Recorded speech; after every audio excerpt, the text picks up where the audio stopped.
arrebato que pudiera llamar la atención general. Fanny era la única del grupo que veía algo que no le gustaba.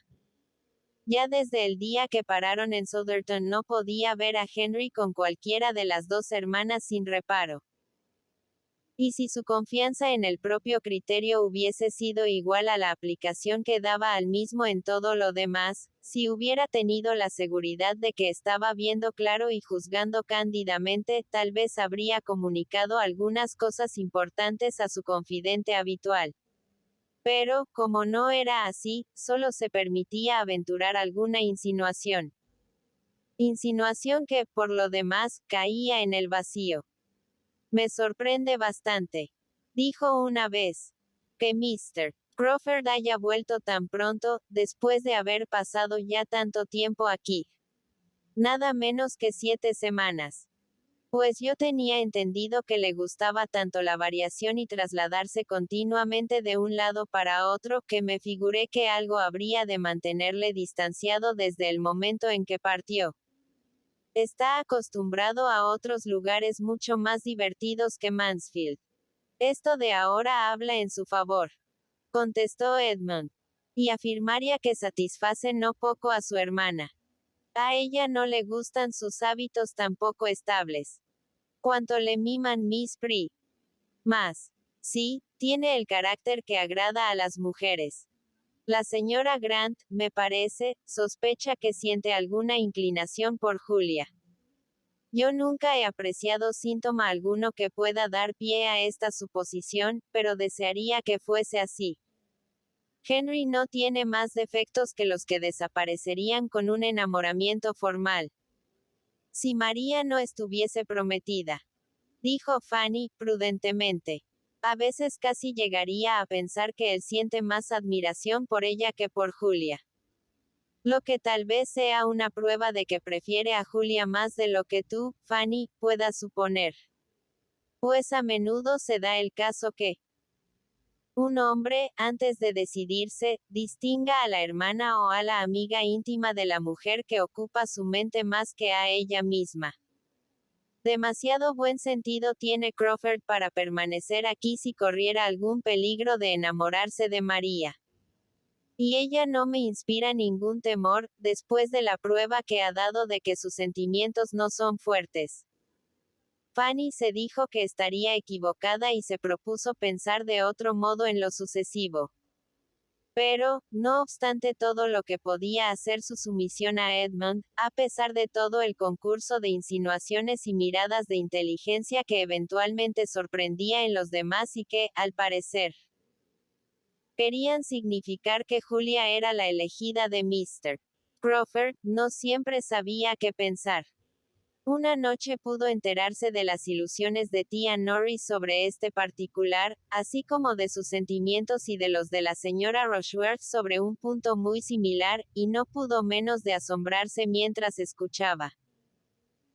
Y no poco contenta hubiera estado de no tener que escuchar, pues, mientras todo el resto de la gente joven estaba bailando, ella no tuvo más remedio que permanecer allí sentada, muy en contra de su voluntad, entre las viejas que charlaban junto al fuego, anhelando que regresara el mayor de sus primos, de quien dependían en aquel momento todas sus esperanzas de tener pareja. Era el primer baile de Fanny, aunque sin la preparación o el esplendor del primer baile de otras jovencitas. Tuvo lugar por la tarde y se montó en la sala del servicio, aprovechando la última adquisición de un violinista y la posibilidad de combinar 5 parejas con la colaboración de la señora Grant y de un nuevo amigo íntimo de Tom Bertram, que acababa de llegar de visita. La cosa, sin embargo, había resultado muy agradable para Fanny a lo largo de 4 danzas, y le dolía no poco llevar perdido aunque solo fuera un cuarto de hora. Mientras aguardaba con ansiedad, ya mirando a las parejas que bailaban, bien en dirección a la puerta, tuvo que escuchar forzosamente este diálogo entre las 2 damas citadas. Creo dijo tía Norris, dirigiendo la mirada hacia donde se hallaban James Rushworth y María Bertram, que formaban pareja por segunda vez, que ahora volveremos a ver algunas caras alegres. Sí, señora, desde luego, manifestó la otra, acompañándose de una distinguidísima sonrisa afectada. Ahora nos proporcionará alguna satisfacción mirar a las parejas, y pienso que fue una verdadera lástima que se vieran obligados a separarse. Los jóvenes que se encuentran en su situación deberían estar excusados de observar las reglas generales. Me extraña que mi hijo no lo haya propuesto. Sin duda lo hizo. Mr. Rushworth nunca se quedó atrás. Pero nuestra querida María tiene un sentido tan estricto de las formas, posee en tal alto grado esa genuina delicadeza que tanto escasea hoy en día, ese deseo de evitar que se particularice con ella. Fíjese, señora Rushworth, fíjese usted ahora en su rostro. Qué expresión tan distinta de la que puso durante los 2 últimos bailes. María parecía estar satisfecha, en efecto. En sus ojos había un brillo ilusionado y hablaba con gran animación, pues Julia y la pareja de esta, Mr. Crawford, se encontraban a su mismo lado. Los 4 formaban un grupo. En cuanto a la anterior expresión de su rostro, Fanny no pudo recordarla, pues había estado bailando con Edmund y no se había ocupado de su prima. Tía Norris prosiguió. Es verdad delicioso, señora Rushworth, ver a los jóvenes tan perfectamente felices, tan idealmente emparejados, tal para cual. No hago más que pensar en la satisfacción de Sir Thomas. ¿Y qué me dice usted, señora Rushworth, de la probabilidad de otro noviazgo? Mr. Rushworth ha dado un buen ejemplo, y estas cosas se contagian pronto. La señora Rushworth, que nunca veía más que a su hijo, se mostró totalmente desorientada. La pareja que está junto a ellos, señora mía, indicó tía Norris. ¿No ve usted también algún síntoma por ese lado? Ah, vaya. Miss Julia y Mr. Crawford. Sí, desde luego. Una pareja muy linda. ¿Qué fortuna tiene él? 4.000 al año. No está mal. Los que no tienen más deben contentarse con lo que tienen. 4.000 al año ya representa una buena situación, y él parece un joven muy sano y agradable, de modo que auguro a Julia mucha felicidad. Todavía no es cosa hecha. Señora Rushworth. Solo hablamos de ello entre los íntimos. Pero casi no tengo la menor duda de que será. Él se muestra cada vez más significativo en sus atenciones. Fanny no pudo seguir escuchando y asombrándose, pues Tom Bertram se presentó de nuevo en el salón. Y, aunque se daba cuenta del gran honor que él le haría sacándola a bailar, sabía que así iba a suceder. Tom se dirigió al pequeño círculo de Fanny. Pero en vez de requerirla para el baile, corrió una silla a su lado y empezó a contarle el estado en que se hallaba un caballo enfermo y la opinión del mozo de cuadra, a quien acababa de dejar. Fanny comprendió que se había equivocado y, en la modestia de su espíritu, sintió inmediatamente que había sido grande su insensatez al esperar otra cosa. Cuando él hubo agotado el tema del caballo, tomó un periódico de la mesa y, mirando por encima del mismo, dijo con lánguida entonación: Si deseas bailar, Fanny, estoy dispuesto a acompañarte. Con más que igual cortesía, ella rehusó el ofrecimiento. Que no sentía deseos de bailar. Lo celebro, dijo él entonces, en un tono mucho más animado, al tiempo que abandonaba el periódico. Porque estoy daido de cansancio. Lo que me admira es que los demás puedan resistir tanto tiempo.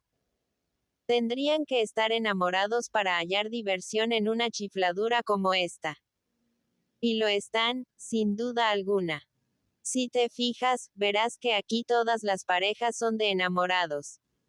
Todas, menos la de mi amigo Yates y la señora Grant. Y, entre nosotros, Fanny, me parece que lo que es ella, pobre mujer, necesita a un enamorado tanto como las otras. Triste y desesperada vida debe ser la suya al lado del doctor Grant. Y al decir esto volvió el rostro, con una mueca significativa, del lado de la butaca que ocupaba el aludido.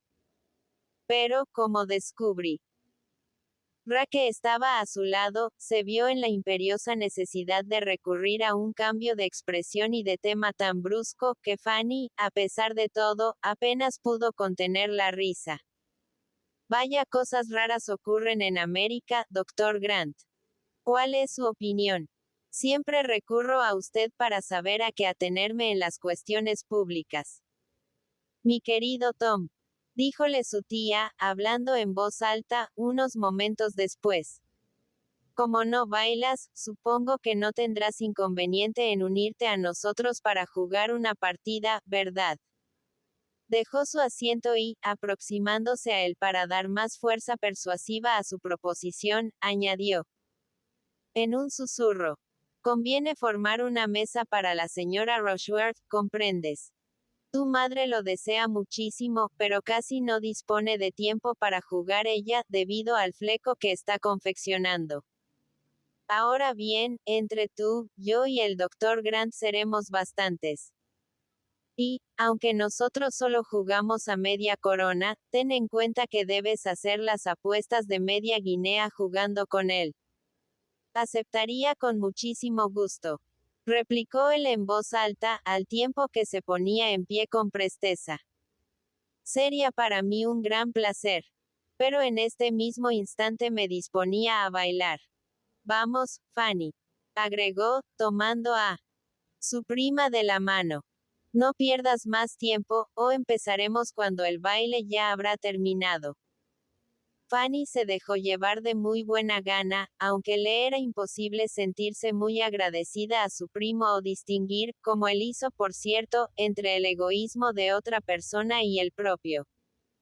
Bonita proposición, válgame Dios.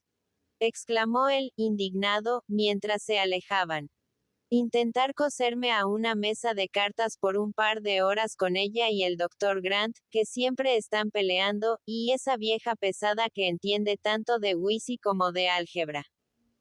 Sería de desear que mi tía no fuese tan entrometida. Y además, proponérmelo en esa forma. Sin ninguna ceremonia, delante de todos, para comprometerme. Esto es lo que me disgusta más que nada. Es lo que más me saca de quicio, esa ficción de que me consulta, de que me da a elegir, mientras lo hace de un modo como para obligarle a uno a hacer lo que a ella se le antoja. Sea lo que sea. De no habérseme ocurrido felizmente salir a bailar contigo, no hubiera podido escabullirme. Vaya mala suerte. Pero cuando a mi tía se le mete una idea en la cabeza no hay quien la detenga. Capítulo 13. El ilustre John Yates, ese nuevo amigo de quien hemos hablado, no poseía más virtudes que las de vestir a la moda y gastar, y la de ser el hijo menor de un lord de mediana posición. Y Sir Thomas seguramente no hubiese considerado nada deseable su introducción en Mansfield. Tom lo había conocido en Weymouth, donde habían pasado juntos 10 días con el mismo grupo. Y su amistad, si amistad podía llamarse, quedó demostrada y ratificada, al ser invitado Mr. Yates a dejarse caer por Mansfield y al prometer que así lo haría. Y así lo hizo antes de lo que se esperaba, a consecuencia de la súbita dispersión de una gran pandilla reunida. Para hacer vida alegre en casa de otro amigo, el cual había tenido que abandonar Weymouth. Llegó Mr. Yates en alas de la desilusión y con la cabeza llena de arte dramático, pues había sido una partida de aficionados al teatro. Y para la función, en la que él había de tomar parte, faltaban tan solo 2 días, cuando el súbito fallecimiento de uno de los más próximos parientes de la familia desbarató el plan y dispersó a los componentes del cuadro escénico. Tener tan cerca la felicidad, tan cerca la fama, tan cerca el largo párrafo haciendo el panegírico de las funciones de aficionados de Ecclesford, sede del muy honorable Lord Ravenshaw, de Cornwall. Yes, que hubiera inmortalizado, por un año al menos, el nombre de todos los participantes. Tenerlo tan cerca, y perderlo todo, constituía un fracaso que dolía en el alma. Y Mr. Yates no sabía hablar de otra cosa. Ecclesford y su teatro, los preparativos y los vestuarios, los ensayos y el jolgorio que se hacía en los mismos, eran su inagotable tema de conversación. Y jactarse del pasado, su único consuelo. Afortunadamente para él, la afición al teatro es tan generalizada, la ilusión por actuar tan viva en la juventud, que difícilmente podía fatigar la atención de sus oyentes. Desde el reparto de los papeles hasta el epílogo, todo había sido encantador, y pocos eran los que no hubieran querido ser parte interesada, o los que hubieran dudado en probar su aptitud. La obra elegida había sido Promesas de enamorados, y Mr. Yates tenía que encarnar el conde Castle.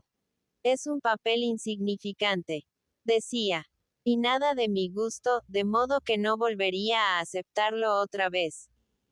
Pero resolví no poner obstáculos. Lord Ravenshaw y el duque se habían asignado los dos únicos papeles que vale la pena interpretar antes de que yo llegara a Ecclesford. Y, aunque Lord Ravenshaw ofreció cederme el suyo, ya comprenderán ustedes que me fue imposible aceptarlo. Sentí por el que hubiera medido tan mal sus fuerzas, pues no sirve para el papel de varón. Tan bajito, con su voz tan débil, que siempre se ponía ronca a los 10 minutos de haber empezado. Hubiera destrozado materialmente la obra. Pero yo estaba resuelto a no poner obstáculos. Sir Henry creía que tampoco el duque servía para hacer de Frederick, pero esto era debido a que deseaba interpretar este personaje. Por el contrario, así hubiera sido aún peor. Quedé pasmado al comprobar que Sir Henry era tan mal actor. Afortunadamente, la fuerza de la obra no recaía sobre él.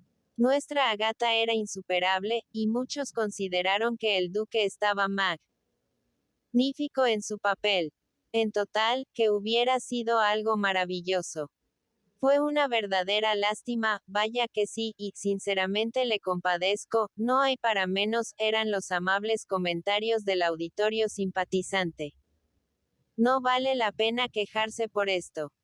Pero cabe afirmar que la pobre viuda no hubiera podido escoger peor momento para morir, y uno no pudo evitar el deseo de que la noticia se ocultara hasta justamente después de los 3 días que nos hacían falta.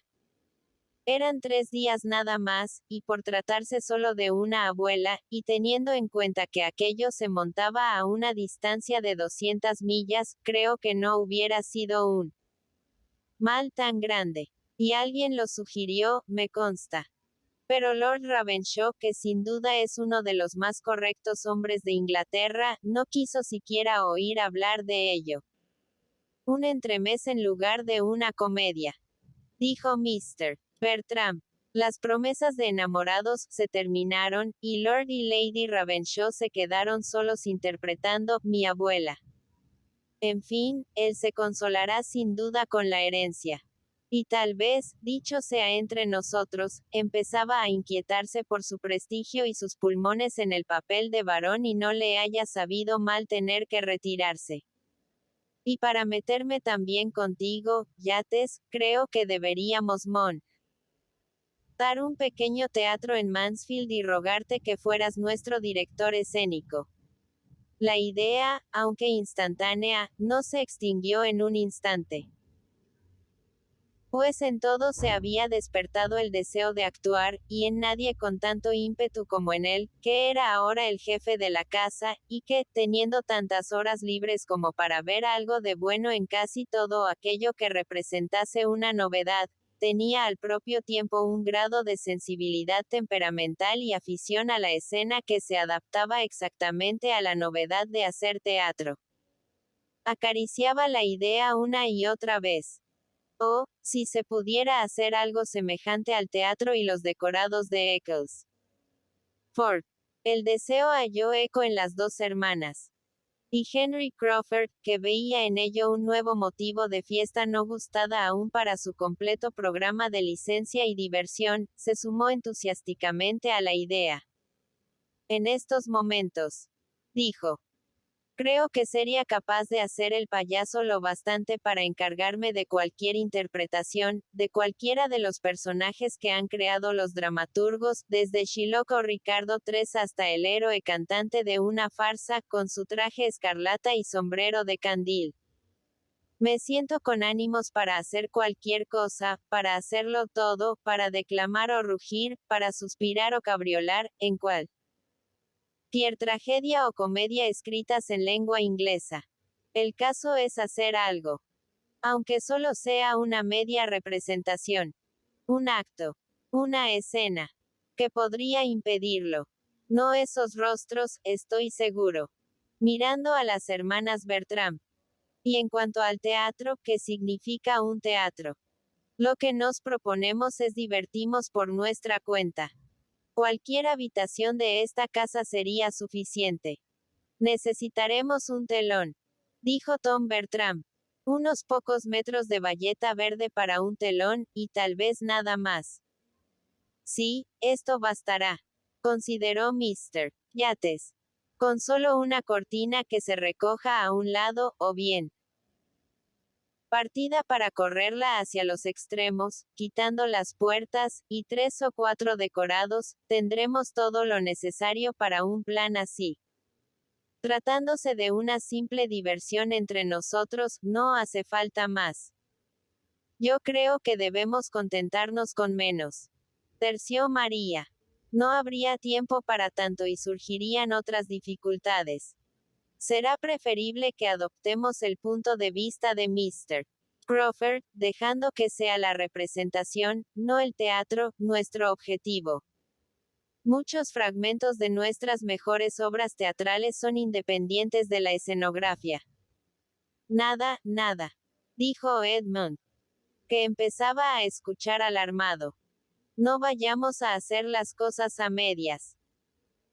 Si hay que hacer función, que sea en un teatro de verdad, dotado de platea, palcos y galería, y demos una representación completa, desde el principio hasta el fin, como si fuese de una obra alemana, no importa cuál, con un entremés a base de muchos trucos y tramoya, y una exhibición de danza, y un hornpipe 1, y unas canciones en los entreactos.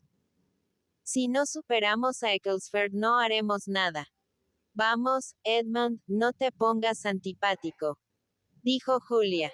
Todos gustamos de una buena representación, tanto como tú, y hemos tenido ocasión de desplazarnos. Algo más para presenciarla. Claro, para ver a auténticos artistas, a buenos y experimentados actores y actrices. Pero difícilmente me desplazaría de esta habitación a la de al lado para presenciar los ímprobos esfuerzos de unos individuos que no han sido preparados para el oficio. De un grupo de damas y caballeros que tienen todas las desventajas de la educación y el decoro contra las que se ven precisados a luchar en estos casos. Después de una corta pausa, a pesar de todo, el tema se reanudó y siguió discutiéndose con el mismo afán, mientras los respectivos entusiasmos no hacían más que aumentar en el curso del debate y, al comprobar cada uno la ilusión de los demás, y aunque nada se determinó, excepto que Tom Bertram preferiría una comedia, y sus hermanas y Henry Crawford una tragedia, y que nada en el mundo podía ser más fácil que dar con una obra que complaciera a todos, lo de llevar a cabo el plan parecía algo tan decidido que Edmund empezó a inquietarse de veras. Estaba resuelto a evitarlo, en tanto le fuese posible.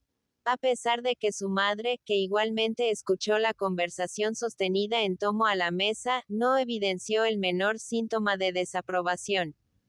Aquella misma tarde se le ofreció la oportunidad de poner a prueba sus fuerzas. María, Julia, Henry Crawford y Mr. Yates se hallaban en el salón de billar.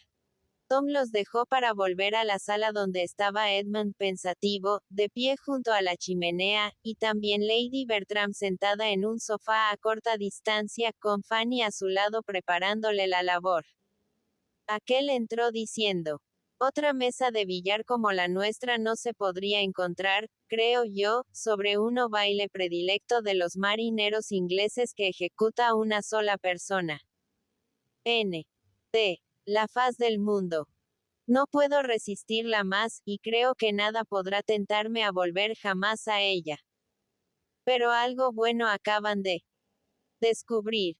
Es la sala ideal para teatro, la que reúne precisamente las condiciones de forma y profundidades requeridas. Y como las puertas del fondo pueden transformarse en una sola, lo que puede conseguirse en 5 minutos, simplemente corriendo la librería del despacho de nuestro padre, tenemos exactamente lo mejor que se nos hubiese podido ocurrir de haber permanecido horas y más horas sentados y meditando sobre el caso. Y el despacho de papá será un excelente escenario. Parece unido al salón de billar a propósito. No será en serio que hablas de la representación, ¿verdad? Dijo Edmund en voz baja, al apro. Gimarse su hermano a la chimenea. Que no hablo en serio. Tan en serio como cuando más, te lo aseguro. ¿Qué hay en ello que pueda sorprenderte? Considero que estaría muy mal. Desde un punto de vista general, las funciones de teatro casero dan motivo a algunos reparos. Pero, teniendo en cuenta nuestras particulares circunstancias, sería altamente imprudente, y más que imprudente, intentar algo parecido. Pondría de manifiesto una total falta de sentimiento por la ausencia de nuestro padre, que hasta cierto punto se encuentra en constante peligro. Y sería imprudente, me parece a mí. Con respecto a María, cuya situación es no poco delicada. En extremo delicada, si bien se considera todo. Hay que ver si lo tomas en serio. Como si nos propusiéramos actuar 3 veces por semana hasta el regreso de mi padre, e invitar a toda la comarca. Pero no se trata de una exhibición de esta clase. No pretendemos otra cosa que divertimos un poco entre nosotros, justamente para dar variedad a la monotonía del escenario doméstico y ejercitar nuestras facultades en algo nuevo. No precisamos de público, ni de publicidad.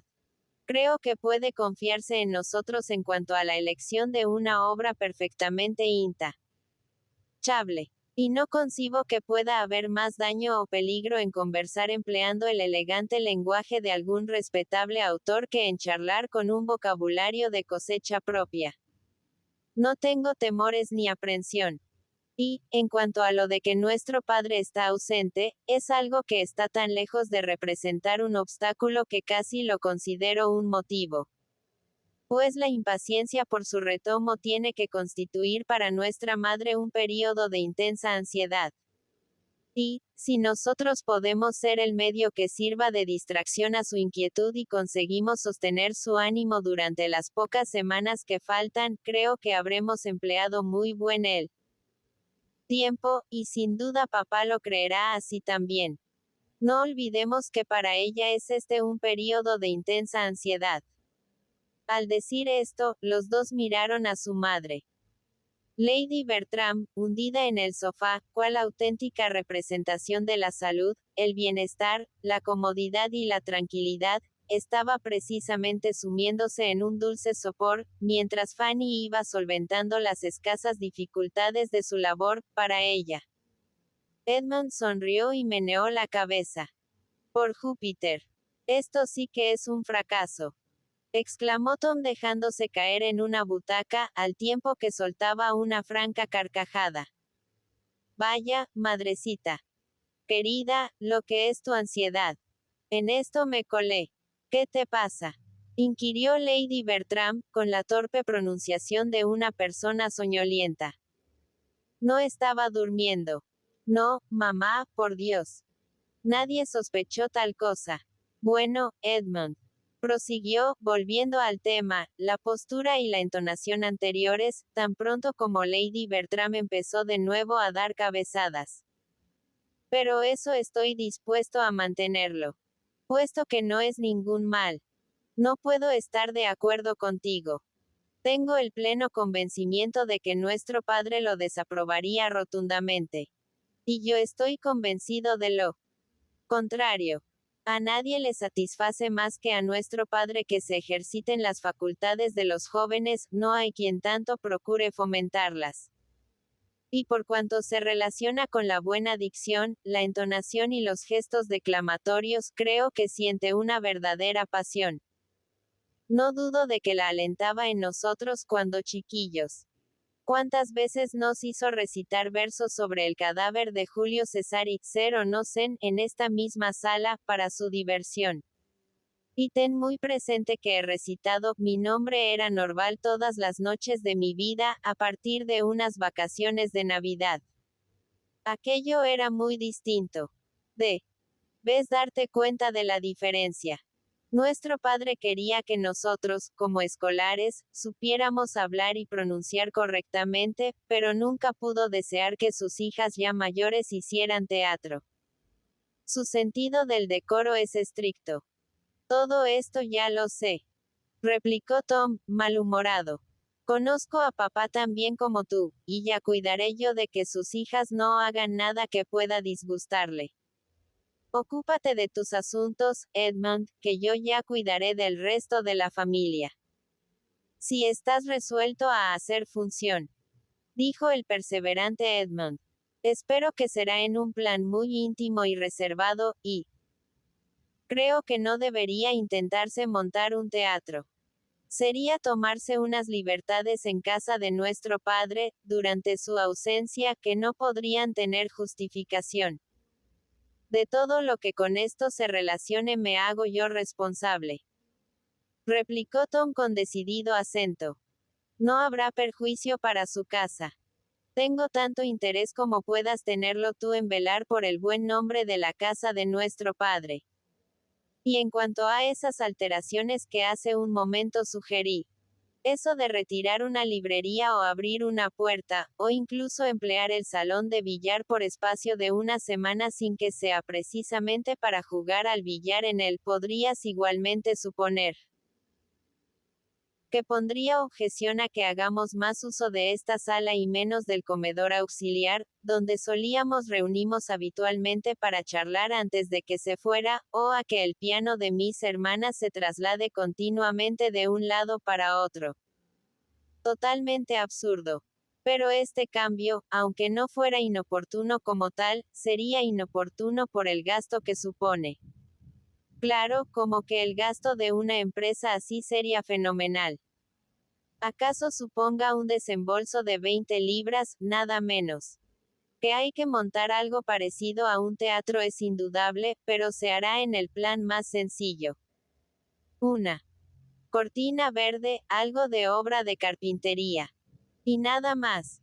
Y en cuanto a la obra de carpintería se hará toda en casa por el propio Cristóbal Jackson, de modo que pasa de absurdo hablar del gasto. Además, mientras se emplee a Jackson, ya no hay inconvenientes por parte de Sir Thomas. No vayas a figurarte que en esta casa nadie más que tú puede ver y juzgar las cosas. No tomes tu parte en la función, si eso no te gusta, pero no pretendas imponerte a los demás. No, desde luego, en cuanto a intervenir yo, dijo Edmund. Me niego rotundamente. Mientras esto decía, Tom abandonó la habitación y Edmund quedó sentado junto al fuego, removiéndolo, pensativo y enojado. Fanny, que había escuchado toda la conversación y se adhería a todos los sentimientos expresados por Edmund en el curso de la misma, se aventuró a decir entonces, en su anhelo de proporcionarle algún consuelo. Quizás no consigan encontrar una obra que les convenga. Los gustos de Tom y de tus hermanas parecen muy distintos. En esto no confío, Fanny. Si persisten en su empeño, algo encontrarán. Hablaré con mis hermanas e intentaré disuadirlas a ellas. Es lo único que puedo hacer. Me imagino que tía Norris se pondría de tu parte. Yo diría que sí, pero ni sobre Tom ni sobre mis hermanas tiene alguna influencia que valga para el caso. Y si no logro convencerlas por mí mismo, dejaré que las cosas sigan su curso, sin intentarlo mediante su intervención. Las querellas familiares son lo peor de todo, y es preferible cualquier cosa a suscitar esa clase de violencias. Sus hermanas, a las que tuvo oportunidad de hablar el siguiente día por la mañana, se mostraron tan refractarias a sus consejos, tan reacias a sus razonamientos, tan resueltas a hacer su gusto, como el mismo Tom.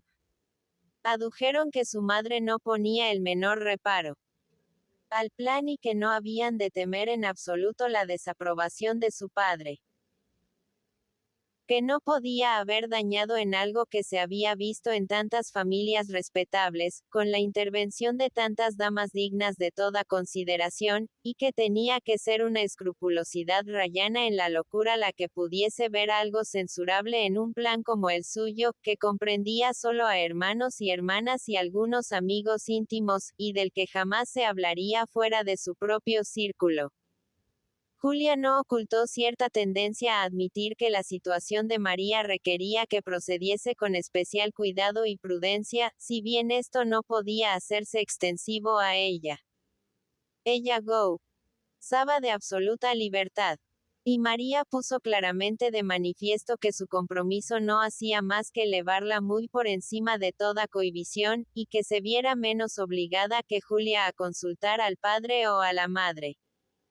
Pocas esperanzas le quedaban a Edmund, pero seguía porfiando aún cuando se presentó Henry Crawford, procedente de la rectoría, que se introdujo en la habitación diciendo a plena voz: «No escasearán las mediocridades en nuestro teatro, Miss Bertram. No nos faltarán elementos infames. Mi hermana le ofrece sus respetos y espera ser admitida en la compañía y se considerará dichosa si se le concede el papel de alguna vieja dueña o sumisa confidente que a vosotros no os guste interpretar». María dirigió a Edmund una mirada que quería decir: «¿Qué dices ahora? Puede estar mal lo que a Mary Crawford le parece bien». Y Edmund, acorralado, se vio obligado a reconocer que el hechizo de las tablas podía muy bien cautivar el espíritu de las personas geniales. Y, con la ingenuidad de un enamorado, se puso a pensar, más que en otra cosa, en el ánimo complaciente y servicial que se traslucía en el mensaje. El proyecto seguía adelante. Toda oposición fue inútil y, en cuanto a tía Norris, se la juzgó erróneamente al atribuirle una tendencia oposicionista. No expuso inconveniente que no fuera rebatido a los 5 minutos por su sobrino Tom y su sobrina María, que eran todopoderosos ante ella. Por otra parte, como el total de la habilitación no significaría un gran dispendio para nadie, y ninguno para ella. Como previniese en la realización del proyecto todas las delicias de los apresuramientos, el bullicio y la presunción, y dedujese la inmediata ventaja de considerarse obligada a abandonar su casa, donde había vivido un mes completo a sus expensas, para trasladarse a la de ellos a fin de que a todas horas pudieran contar con sus servicios. Se comprenderá que, de hecho, estuviera en extremo encantada de que se llevara a efecto. Capítulo 14. Fanny parecía estar más cerca de tener razón de lo que Edmund había supuesto. La cuestión de hallar una obra que satisficiera a todos resultaba un verdadero problema.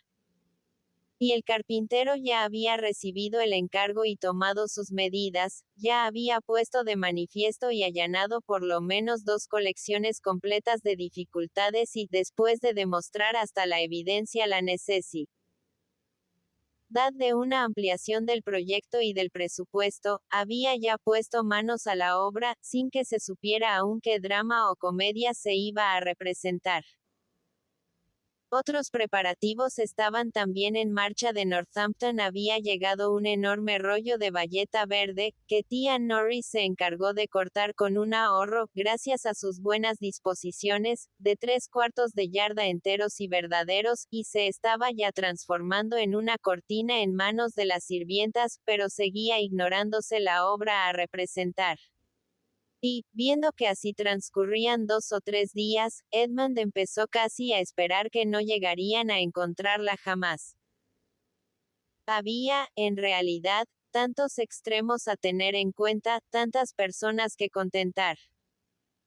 Eran tantos los papeles buenos que se requerían y, sobre todo, era tan necesario que la obra fuese una comedia y una tragedia al mismo tiempo, que no parecían existir más probabilidades de que se llegara a una decisión que las que puedan hallarse en cualquier quimera perseguida por la juventud y el tesón. Del lado trágico estaban las hermanas Bertram, Henry Crawford y Mr. Yates. Del cómico, Tom Bertram, no completamente solo, porque era evidente que los deseos de Mary Crawford, aunque cortésmente silenciados, se inclinaban en el mismo sentido. Pero, a lo que parecía, él tenía suficiente poder y decisión para no necesitar aliados. Y, aparte de esta profunda, irreconciliable diferencia, deseaban que en la obra interviniesen muy pocos personajes en total, pero todos de máxima importancia, y 3 principales figuras femeninas. Todas las mejores obras se revisaron en vano. Ni Hamlet, ni Macbeth, ni Otelo, ni Douglas, ni El jugador brindaban característica alguna que pudiera satisfacer siquiera al grupo de los trágicos.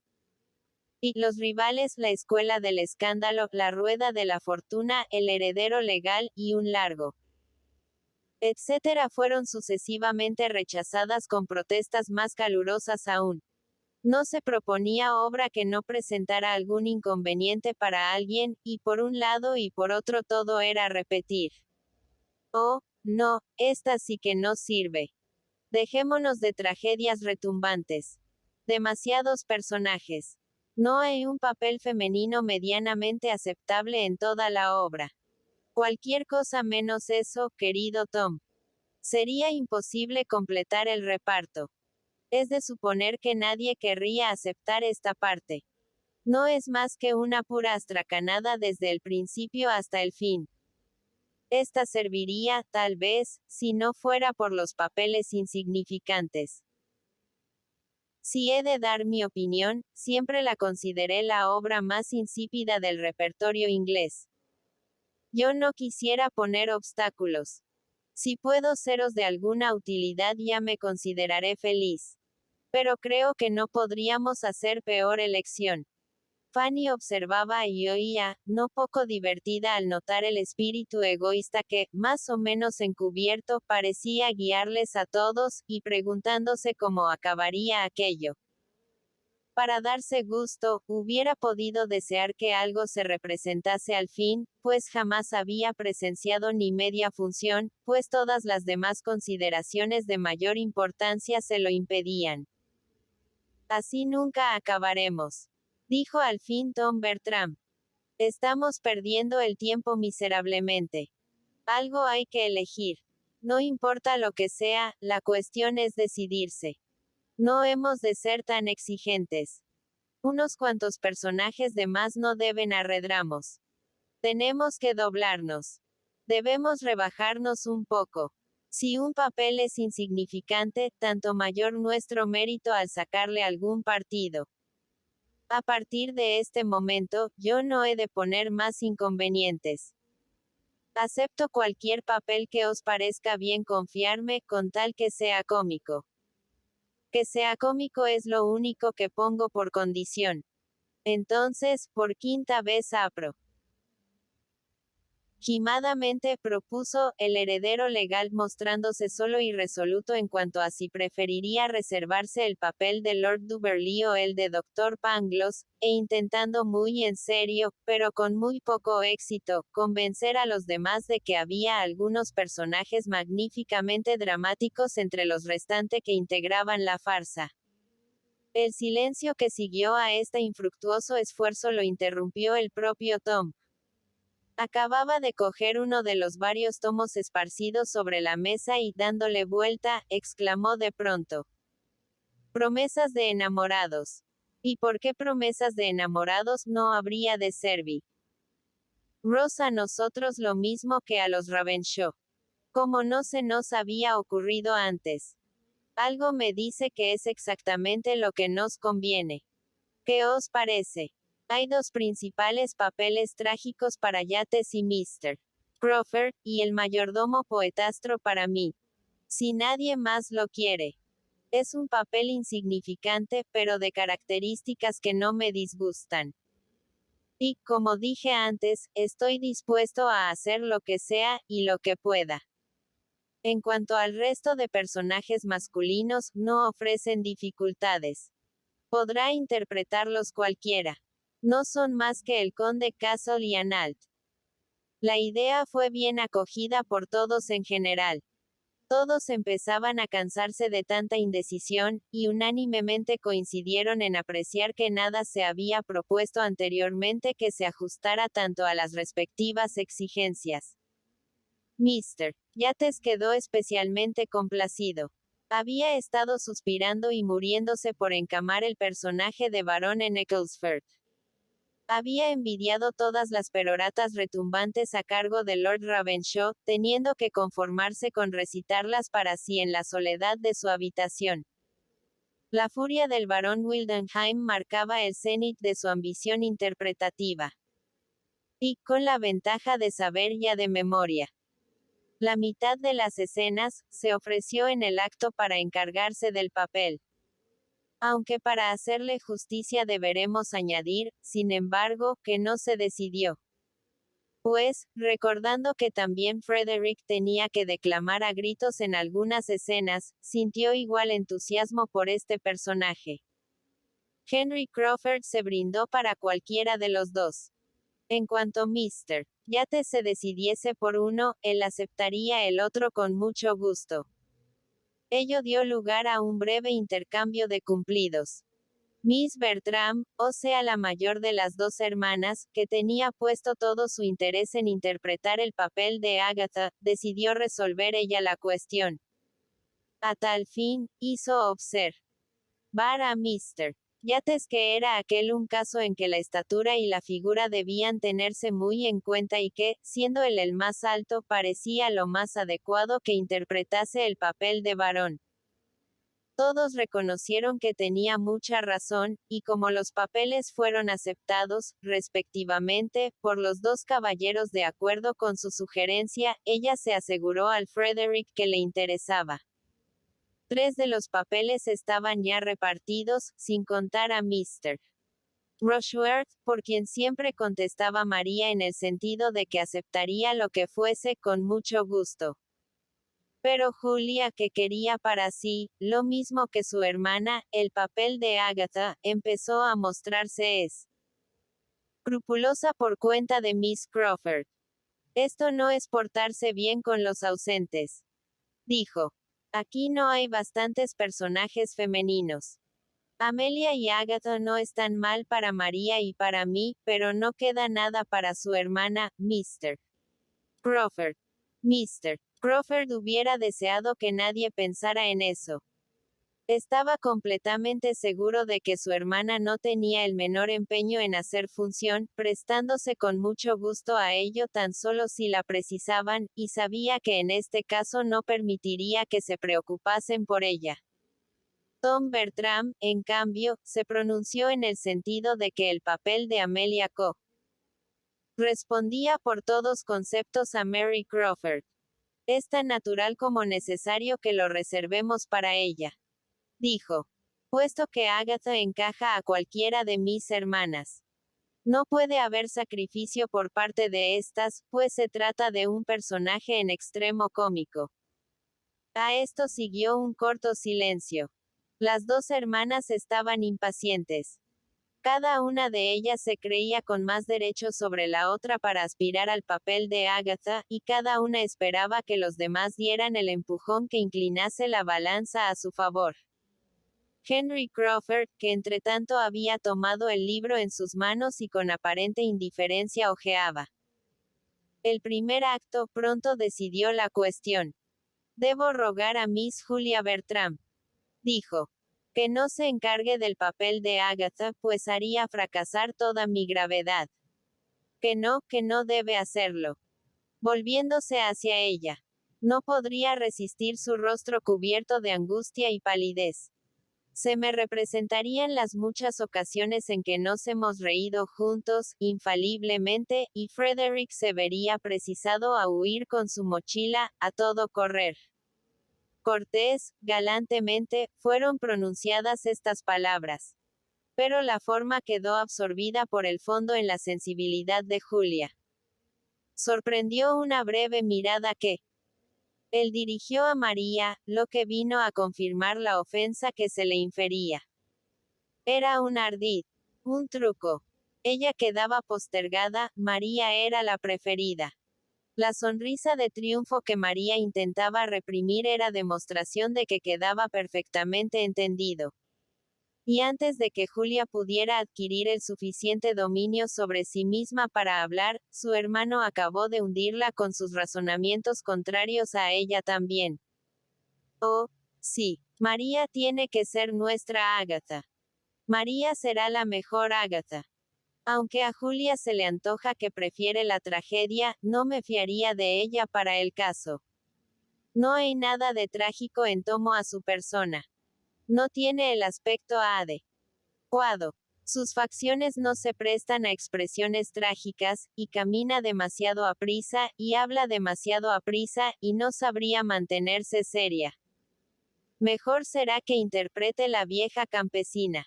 La mujer del granjero. Créeme, Julia.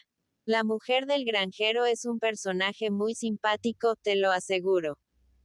La vieja mujer da ánimos a su abatido marido con su magnífico espíritu.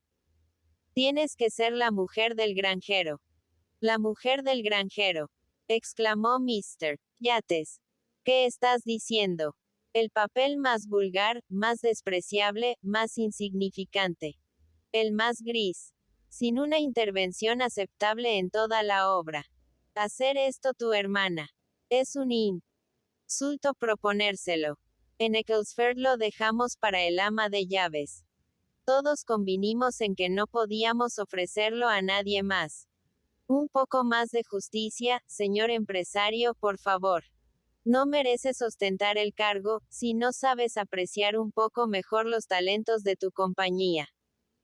Verás, en cuanto a eso, amigo mío, mientras mi compañía y yo no hayamos actuado, es natural que uno vaya un poco perdido. Pero no quise hacer ningún desprecio a Julia. El caso es que no puede haber dos Agatas y, en cambio, necesitamos una mujer del granjero. Y me parece que yo mismo le doy un ejemplo de modestia al conformarme con el bye. Yo mayordomo. Si el papel es insignificante, más meritoria será su labor al conseguir sacarle algún partido. Y, si siente una tal aversión por todo lo humorístico, que recite el texto correspondiente al granjero en vez del de la mujer, haciendo un trueque de papeles. Me parece que él es un personaje bastante grave, y hasta patético. Ya lo creo. Esto no alteraría en absoluto el fondo de la obra. Y, en cuanto al papel de granjero, aun con el texto correspondiente a su mujer, yo mismo estaría dispuesto a hacerlo de todo corazón. A pesar de todo su partidismo por la mujer del granjero. Dijo Henry Crawford. Es imposible ser de este papel algo que resulte adecuado para su hermana, y no debemos coaccionarla abusando de su buen carácter. No debemos permitir que lo acepte. No sería justo que se sacrificase a impulsos de su espíritu complaciente. Su temperamento será indispensable para el papel de Amelia. Amelia es un personaje más difícil de representar incluso que Agatha. Yo considero que Amelia es el personaje más difícil de la obra. Requiere mucho temple, mucha delicadeza, para infundirle vigor e ingenuidad sin caer en la extravagancia. He visto a buenas actrices que han fallado en esta interpretación. La ingenuidad, desde luego, está fuera del alcance de casi todas las actrices profesionales. Para ello se precisa una delicadeza espiritual que no poseen. Se precisa una damisela gentil, una Julia Bertram. Y usted querrá encargarse del papel, ¿no es cierto?, añadió, volviéndose a ella con una ansiosa mirada suplicante que consiguió apaciguarla un poco. Mientras ella dudaba antes de dar una contestación, de nuevo terció su hermano a favor de Miss Crawford. No, no, Julia no estaría bien en Amelia. No es el personaje que le cuadre. A ella misma no puede gustarle. No lo haría bien. Es demasiado alta y robusta. Para Amelia se requiere una figurilla delgada, airosa, movediza, juvenil. Es el papel que encaja a Miss Crawford, y nada más que a Miss Crawford. Su físico es ideal para el caso, y estoy convencido de que lo hará admirablemente bien. Prescindiendo de esos razonamientos, Henry Crawford seguía insistiendo. Tiene que complacemos. Decía. No puede negarse. Cuando haya estudiado el papel, no dudo que lo considerará muy adecuado para usted. Usted elige la tragedia, pero ciertamente resultará que la comedia la elige a usted.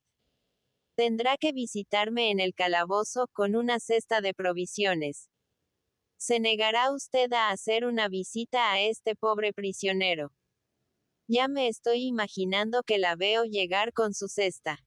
El influjo de su voz se hizo sentir. Julia vacilaba.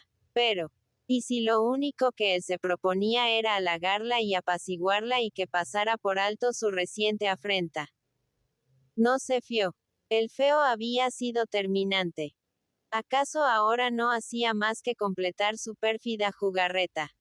Julia miró con desconfianza a su hermana. El rostro de María tenía que decidir. Si su expresión reflejara mortificación y alarma. Pero no, en el semblante de María todo era serenidad y satisfacción, y Julia sabía muy bien que, en el fondo, su hermana no podía sentirse feliz sino a costa de ella. Por eso, súbitamente indignada y con un temblor en la voz, dijo a Henry. Parece que ya no teme eso de no saber mantenerse serio, en el caso de verme llegar con una cesta de provisiones. Aunque una pudiera suponer. Pero era solo en el papel de Agatha donde podía resultarle tan irresistible mi presencia. Julia se interrumpió. Henry Crawford quedó un tanto escurrido y como sin saber qué decir. Tom Bertram empezó de nuevo. Miss Crawford tiene que ser nuestra Amelia. Será una Amelia excelente. No temáis que yo quiera encargarme del personaje, replicó Julia con airada precipitación. Hemos quedado en que no haré el papel de Agatha, y os aseguro que no haré ninguno. Y, en cuanto al de Amelia, no hay en el mundo personaje que pueda disgustarme más. Lo aborrezco. Es una muchacha detestable, ínfima, descarada, falsa, indecente. Siempre me pronuncié contra la comedia, y esta es comedia del peor estilo. Diciendo esto abandonó precipitadamente la habitación, dejando una sensación de embarazo en más de una persona, pero sin despertar compasión en ninguna, excepto en Fanny, que fue una oyente pasiva de todo lo que allí se dijo, y que no podía hacerse la reflexión de que Julia se sentía torturada por los celos, sin apiadarse de ella. A su salida siguió un corto silencio, pero su hermano pronto volvió al tema del momento, a las promesas de enamorados, dedicándose a hojear la obra con afán para decidir, con la ayuda de Mr. Yates, qué decorados podrían necesitar, mientras María y Henry Crawford conversaban aparte, a media voz.